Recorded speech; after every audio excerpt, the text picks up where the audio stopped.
मुंबई में हुई भारी बारिश की वजह से मुंबई के लोगों का जनजीवन बुरी तरह से प्रभावित हुआ।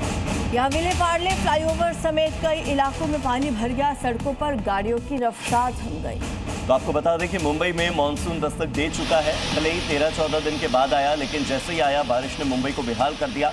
हर बार की तरह विले पार्ले फ्लाईओवर पर पानी भर गया, जहां से गाड़ियों की आवाजाही सबसे ज्यादा होती है और इस विले पार्ले इलाके तक जाने के लिए जो कनेक्टिविटी है वो बाधित हो रही है जलभराव की वजह से।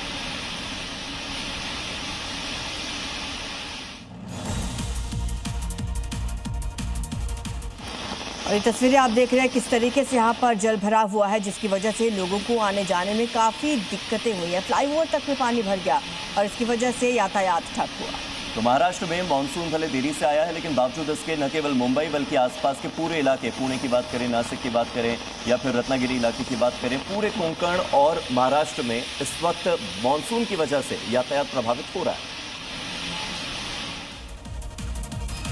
महाराष्ट्र के ही सोलापुर में मूसलाधार बारिश हुई और इस वजह से शहर और आसपास के कई इलाकों में जलजमाव के हालात पैदा हो गए। लोगों को बाढ़ का डर अब सताने लगा है।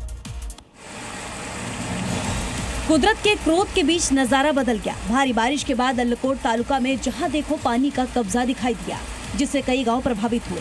तालुका के गोगांव गांव के पास नदी नाले उफान पर हैं। गोगांव गांव को जोड़ने वाला पुल पानी में डूब गया है, जिससे यातायात पर भी असर पड़ा है।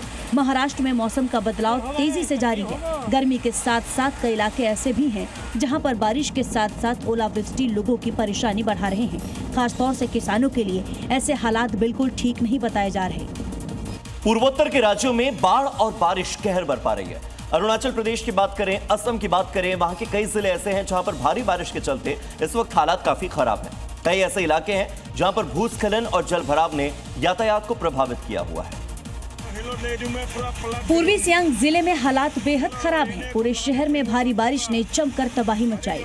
मेबो सब डिवीजन में लेडूम गांव में एक नदी के उफनने के बाद बाढ़ ने विकराल रूप ले लिया। बारिश और बाढ़ के चलते पूरा इलाका टापू में बदल गया और पानी के सैलाब को देखकर लगता है मानो किसी दरिया ने अपना रास्ता बदल लिया हो। असम में पिछले कई दिनों से लगातार हो रही बारिश से हालात बेहद खराब हैं। कहीं पर सड़कें दरिया बनी हैं, तो कहीं पर लोगों के घरों में बाढ़ का पानी घुस गया। लोगों को घरों से बाहर निकलने के लिए कमर से ऊपर पानी से होकर गुजरना पड़ रहा है। और अब खबर जम्मू कश्मीर से, जहां भारी बारिश के बाद रामबन और रियासी में जलस्तर बढ़ने की वजह से डैम के गेट खोल दिए गए और इसके बाद लोगों से नदी के पास न जाने की अपील की जा रही है। देखिए रिपोर्ट। किश्तवाड़ के दुलस्ती डैम में डिसलेंटिंग के बाद चेनाब नदी का जलस्तर बढ़ गया, जिसकी वजह से रामबन में बागलीहाट डैम के 2 गेट खोल दिए गए ताकि बढ़ते जलस्तर की वजह से रिहायशी इलाकों में खतरे को टाला जा सके। जम्मू कश्मीर के कैचमेंट एरिया में भारी बारिश की वजह से पानी का बहाव मेंटेन करने के लिए सलाल बांध के कई स्पिलवे गेट खोल दिए गए हैं। सिक्किम में लगातार हो रही भारी बारिश अब तबाही का कारण बनती जा रही है। उत्तर सिक्किम में उफनती नदियों के तेज बहाव में बेले ब्रिज बह गया, जिससे कई इलाकों का संपर्क टूट गया। देखिए, पहाड़ों पर बारिश का कहर ऐसा है कि देखते ही देखते तेज बहाव में पूरा का पूरा पुल बह गया।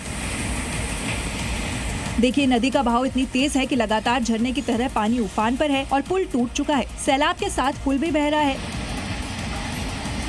पुल के टूटने से आम जनजीवन पूरी तरह से प्रभावित है। सड़क संपर्क टूट चुका है और नदी का उफान बताने के लिए काफी है कि ये सैलाब अभी थमने वाला नहीं है। हालात को देखते हुए प्रशासन अलर्ट है और लोगों से अपील है कि बिना जरूरी काम के घर से बाहर न निकले। सिक्किम की ये तस्वीरें बता रही है कि कैसे पहाड़ी इलाकों में बारिश बुनियादी ढांचे को चुनौती दे रही है। इधर गर्मियों में बहरीन का पारा अक्सर 40 डिग्री सेल्सियस या फिर उससे भी ऊपर पहुंच जाता है। भीषण गर्मी और उच्च उमस के कारण दोपहर से लेकर शाम तक लोग अपने घरों के अंदर रहना पसंद करते हैं, लेकिन शाम के वक्त भी सड़कों पर सन्नाटा पसरा हुआ है। क्यों? देखिए रिपोर्ट। इस वक्त हम खड़े हैं बहरीन में, जहां पर सड़कें पूरी तरह से वीरान हैं। शाम के लगभग 6 बजे हुए हैं और अभी तक सड़कों पर पूरी तरह से सन्नाटा छाया हुआ है। लोग घरों में कैद हैं। ऐसा लग रहा है मानो यहाँ पर सख्त लॉकडाउन लगा हो। अब क्या ये सिर्फ मौसम का मिजाज है या फिर क्लाइमेट चेंज का असर जो अब हमारे दरवाजे पर दस्तक दे रहा है?